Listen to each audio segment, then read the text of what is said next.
My name is Lara.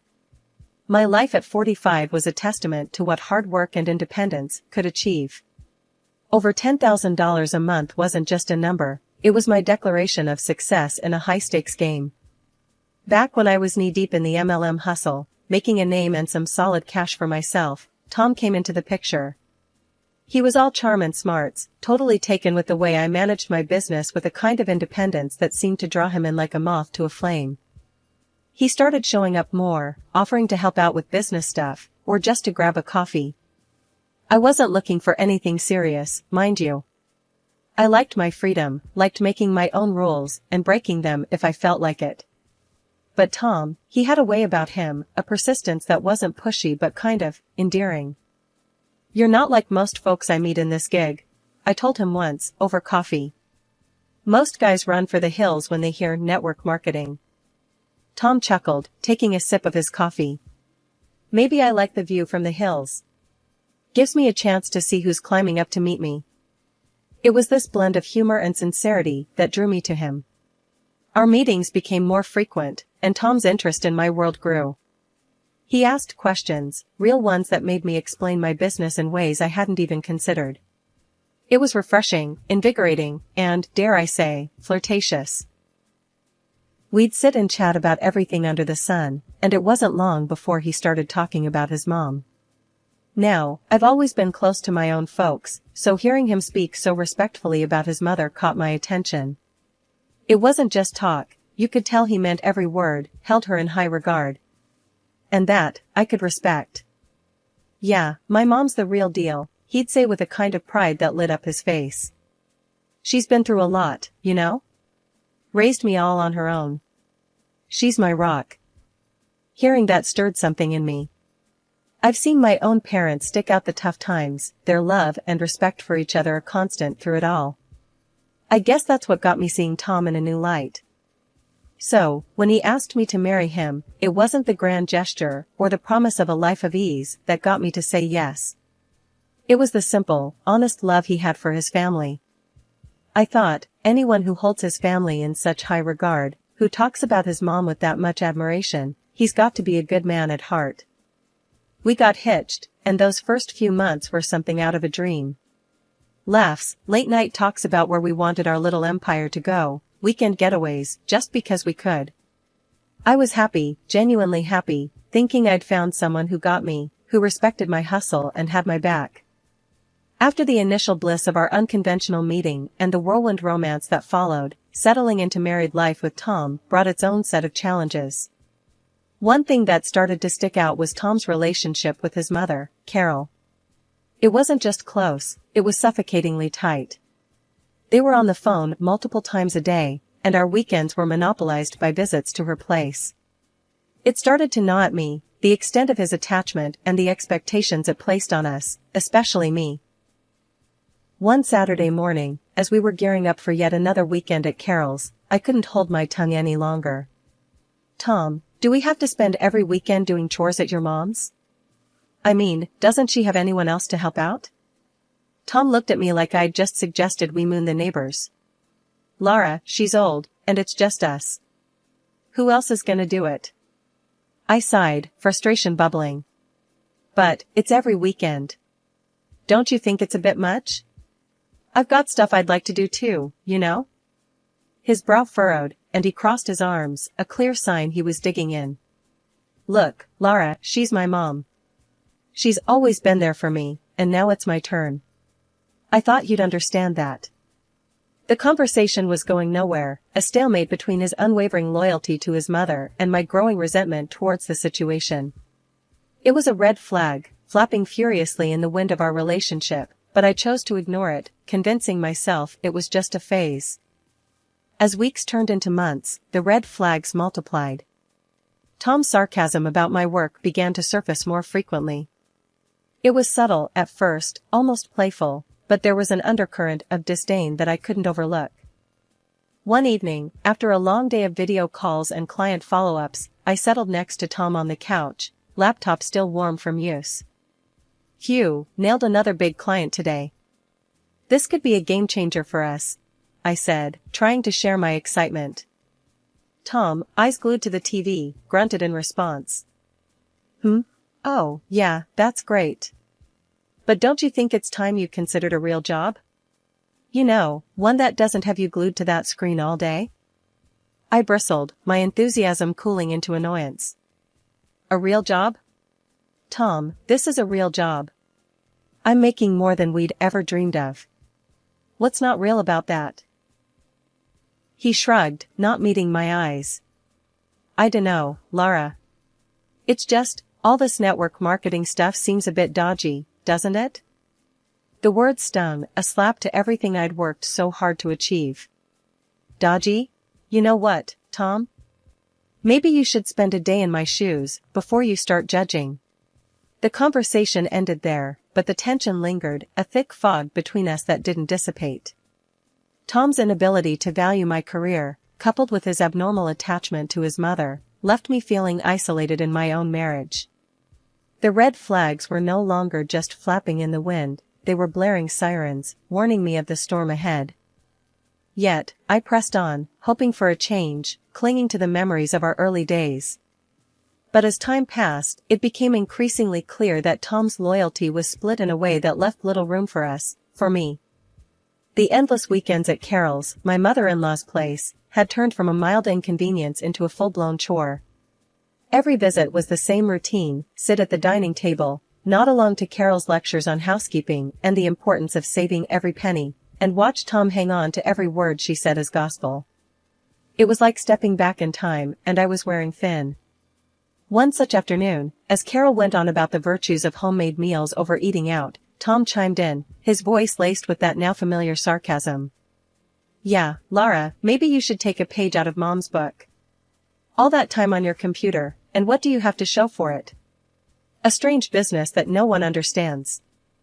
I felt my cheeks burn, a mix of anger and embarrassment. Tom, we've been over this. My strange business is paying our bills, and then some. I'm working, not playing around on the internet. He scoffed, shooting a look at Carol, who wore a smug expression. A real job doesn't have you stuck at home all day. It's about getting out there, dealing with real people, not just numbers on a screen. The jab stung, more so because it was made in front of Carol, who nodded in agreement as if she had any say in our finances. I bit back the retort on the tip of my tongue, realizing it was futile. Tom was echoing his mother's outdated views, and there was no winning against a united front. Feeling isolated and misunderstood, I decided to seek refuge with my parents. They were old school in their own way, but they understood the value of hard work, regardless of the form it took. Their reaction to Tom's criticisms was a mix of anger and disappointment. Lara, it's clear he's jealous, my dad said, his brow furrowed in concern. Envious because you're succeeding without having to trudge to some office every day. Don't let his insecurities drag you down. My mom nodded, her hand squeezing mine. You're doing amazing, sweetheart. Tom needs to see that. He's supposed to support you, not tear you down. Their words were a balm to my frayed nerves, and with a renewed sense of resolve, I returned home, hoping to clear the air with Tom. But what awaited me was far from the reconciliation I'd hoped for. Tom was livid, pacing the living room like a caged animal. So, you ran to your parents to complain about me? About us? He accused, not even bothering to greet me. I was taken aback by the intensity of his anger. Tom, I needed some perspective. They're my parents. Who else am I supposed to talk to? His laugh was harsh, void of any humor. Perspective? Or you wanted them to take your side, tell you how wrong I am? They're poisoning you against me, Lara. That's not true, and you know it, I countered, my own anger rising. They're worried about us, about how we're not communicating. It's not about taking sides. But Tom wouldn't hear it. No, it's always about sides with you. Your business, your money, your parents. What about me, Lara? When do I get to be a part of this marriage? Eventually, the tension cooled, and we found our way back to a fragile truce, but the cracks remained, widening with every sarcastic comment, every dismissive gesture. The air was thick with tension, the kind that settles in your stomach like a bad meal, as we sat around Carol's, my mother-in-law's, cluttered dining table. As usual, Tom and Carol were in their element, a duo of traditional views and thinly veiled jabs at my expense. Today's topic of choice, once again, veered towards the proper roles in marriage, a well Carol seemed to draw from endlessly. "You know, Laura," Tom started, his voice laced with that familiar patronizing tone, "Mom's right. There's more to being a wife than just making money. Maybe it's time you started focusing on what really matters." I clenched my fists under the table, my patience wearing thin. "And what, according to you, really matters? Cleaning? Cooking? Being at your beck and call?" Carol jumped in, her voice sharp. "Exactly. It's about making a home, caring for your husband. Not glued to a screen all day. I know plenty of women who'd be more than happy to take your place, ones who understand the value of a proper marriage." The audacity of her words struck a nerve. "Oh, is that so?" I shot back, my voice rising despite my attempts to keep calm. "You think you can just replace me with some step-forward wife who fits your outdated idea of a proper marriage?" Tom's allegiance was clear as he nodded along with his mother's cruel suggestion. "Laura, you're missing the point. It's not about replacing you. It's about what's best for us, for our family." "Best for us? Or best for you and your mother?" I countered, feeling the weight of their united front. Since when did our marriage become a three-person decision? The humiliation of being openly discussed as replaceable, as if I were nothing more than a poor fit in their perfect world, was a new low. Feeling cornered and outnumbered, I pushed back from the table, my chair scraping loudly against the floor. "You know what? If you're so convinced you can find someone better, then maybe you should," I spat out, the hurt evident in my voice. Tom looked taken aback, as if he hadn't expected his words and his mother's to cut so deep. But the damage was done, the line drawn in the sand. I thought marriage was about partnership, support, and love. Not constant criticism and unrealistic expectations, I said, my voice steady despite the turmoil inside. There was a heavy silence, one that spoke volumes about the state of our relationship. As I walked out of the room, the sound of my footsteps echoed, a resolute declaration that I wouldn't be belittled or demeaned any longer. After the last blow-up, I was done. Done with the weekend cleanups at Carol's, done with the moralizing, just done. Tom tried to guilt-trip me about it, calling me selfish, saying I didn't care about family. But I wasn't having any of it this time. I had reached my limit. Then came the day that broke the camel's back. I noticed our joint account was bleeding money, a lot of it. Money we'd been scrimping and saving for a new car, our dream car. My heart raced as I logged into our online banking, only to see a massive transaction that nearly wiped us out. I confronted Tom the moment he walked through the door. "Where's the money, Tom?" "The car fund, it's practically gone." He couldn't look me in the eye. I had to use it for something important." "Important? What could possibly be more important than what we've been saving for?" I was fuming, barely containing my anger. "It was for Mom's trip, her dream cruise to Europe." He mumbled it out like a confession. I was stunned into silence for a moment. "You used our savings? For a cruise? Without even asking me?" I couldn't believe what I was hearing. Tom finally faced me, his expression a mix of guilt and defiance. "I thought you'd understand. It's her dream." "Her dream? What about our dreams, Tom? What about our plans?" I was shouting now, my voice echoing off the walls. He had no answer, just stood there looking pathetic. That's when I decided to take matters into my own hands. I called Carol, hoping, maybe foolishly, that she'd see reason. "Carol, this has to stop. Tom used our savings for your trip. This is a mistake. You need to cancel it," I said, trying to keep my voice steady. Her laughter over the phone was like acid. "Cancel? Why would I do that? It's a gift from my son. And as for the money, dear, I'm sure you can earn it back." The contempt in her voice was palpable. You're not even going to consider it? After everything, this is how little you think of me? I was grasping at straws, but I had to try. Listen, darling, I'm not refusing a trip of a lifetime. And if you're not happy, well, Tom's already prepared for that too. Check the desk drawer, she said, her voice cold. I hung up and went straight to the desk, my hands trembling. There, among bills and old receipts, were the divorce papers, signed and ready to go, as if Tom had been planning this all along. My heart wasn't just broken, it was pulverized. I signed them, my hands steady, but my soul in turmoil. Packing my bags felt like I was erasing a part of my life, a part one once cherished. As I zipped up the last of my luggage, Tom finally spoke up. His words were a cold dagger. I saw how you talked to my mother. No respect. You don't deserve to be in this house. You don't deserve me. His words hit me like a slap. The arrogance. The conceit. To think he saw himself as some prize, worth fighting over, after everything that happened. It was laughable, if it wasn't so tragic. Yeah? Well, maybe I don't want to deserve a man who thinks so little of me. Who values his mother's happiness over his wife's. My voice was calm, but inside, I was a whirlwind of emotion. Tom just shrugged, a smug look on his face.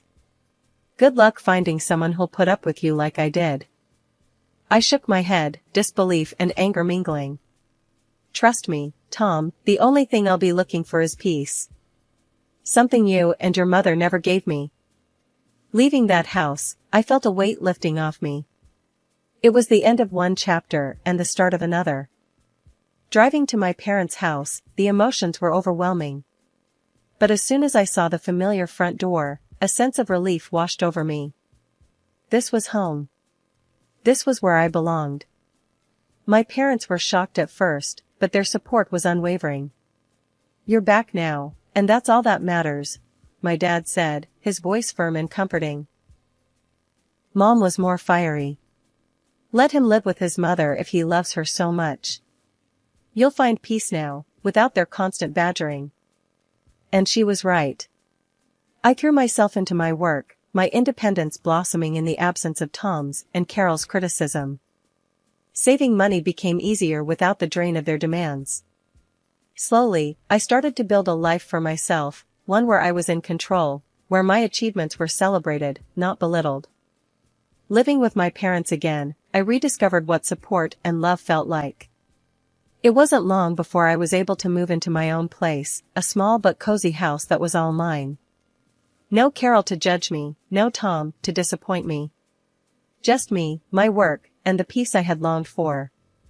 Reflecting on everything that happened, I realized Tom was no prize. The real prize was finding myself again, rebuilding my life on my terms. I found strength I never knew I had, and a sense of peace that was priceless. Months had passed since I left Tom and his overbearing mother behind, settling into a rhythm of work, savings, and peace that had long eluded me. My new life was a quiet one, filled with small joys and achievements that were entirely my own. Then, out of the blue, my phone rang with a number I hadn't seen in a while. It was Carol. Hello? My voice was cautious, the old feelings of tension instantly creeping back. Lara, it's Carol. We need your help. Her voice was shaky, a far cry from the confident, often haughty tone I was used to. I was taken aback. My help? Why would you call me after everything? It's Tom, she said, and I could hear the strain in her voice. He's sick, Lara. Very sick. Lung cancer. The news hit me harder than I expected. Despite everything, I felt a pang of concern. I'm sorry to hear that, Carol. But why are you telling me this? Because he needs you, Lara. He needs your support, your forgiveness. We need the money for his treatment. You were always the one who managed to pull things together, she pleaded. I was stunned into silence for a moment. The audacity of her request left me speechless. You want my money? After you practically pushed me out of your lives? Carol's voice hardened. You can hold on to your grudges, Lara, but this is life and death. You were his wife. Doesn't that mean anything to you? The old Carol was back, it seemed. Being his wife didn't seem to mean much when you two were scheming behind my back, I retorted, my initial shock turning into indignation. Lara, please. I wouldn't be calling if there was any other way. Think of the good times, of what you had with Tom. She tried to soften her tone, playing on my emotions. Good times? Carol, you made sure there were as few of those as possible. You and Tom made your bed. Now, you get to lie in it, I said, the years of frustration and hurt fueling my words. There was a pause, and then Carol's voice came through, colder and sharper than before. Fine. If that's how you want to play it. But remember, you're turning your back on Tom in his time of need. Not me. The call ended, and I sat there, phone in hand, a tumult of emotions swirling within me. Anger, guilt, sadness, a cocktail of feelings for a man who had chosen his mother over our life together, and for a woman who saw me as nothing more than a bank. In that moment, I realized the true extent of my freedom. I was no longer bound by their expectations, their demands, or their crises. My life was my own, built on my efforts, my sacrifices. The call, unexpected as it was, served as a stark reminder of the life I had left behind, a life filled with manipulation and emotional blackmail. As I put the phone down, a sense of resolve settled over me. My departure from Tom and Carol's lives was not just a physical one, it was an emotional and financial break too. I had moved on, building something that was entirely mine, free from their shadows. I started diving into investments, reading up every book and article I could get my hands on, and slowly, I began to see the fruits of my labor. My world became numbers and trends, a far cry from the emotional turmoil I left behind. Word got around, as it always does, about Tom's worsening condition and how Carol was barely managing.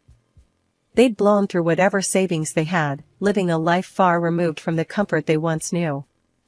And Carol, ever the martyr in her own story, made sure everyone knew how I abandoned them in their time of need, painting me as the heartless ex-wife. I heard these rumors from Jenna one afternoon over coffee. She hesitated before telling me, probably expecting me to react. But the truth was, I felt nothing but a distant pity for them. Can you believe it, Lara? Carol's out there telling anyone who'll listen about how you left them high and dry, Jenna said, her voice tinged with disbelief. I shrugged, taking a sip of my coffee. Let her talk, Jenna. Her words don't touch me anymore. I've moved on, and I'm investing in my future, something they never thought to do. Jenna looked at me, a mix of surprise and admiration in her eyes. You're really over it, aren't you? I mean, completely. I nodded, a smile playing on my lips. Completely.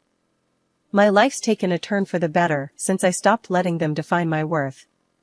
I'm making smart investments, learning more every day.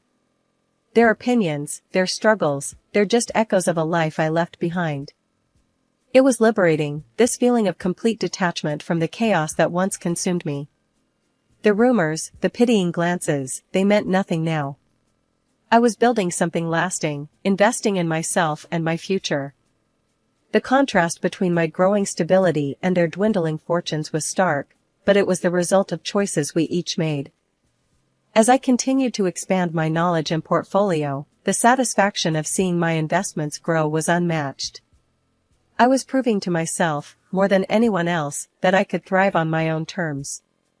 The independence and financial security I was building were my true vindication, far removed from the petty squabbles and desperate gossip of Carol's making.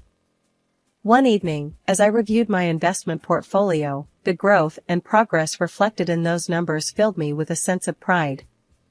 This was real, tangible proof of my resilience and foresight. The rumors, Carol's bitterness, Tom's struggles, they were just background noise to the symphony of my new life. In this quiet moment of reflection, I realized the true extent of my transformation. I had not only survived the storm, but emerged stronger, wiser, and more determined. My past with Tom and Carol was a chapter closed, a lesson learned, and my future was a canvas I was eager to fill with the colors of success and peace.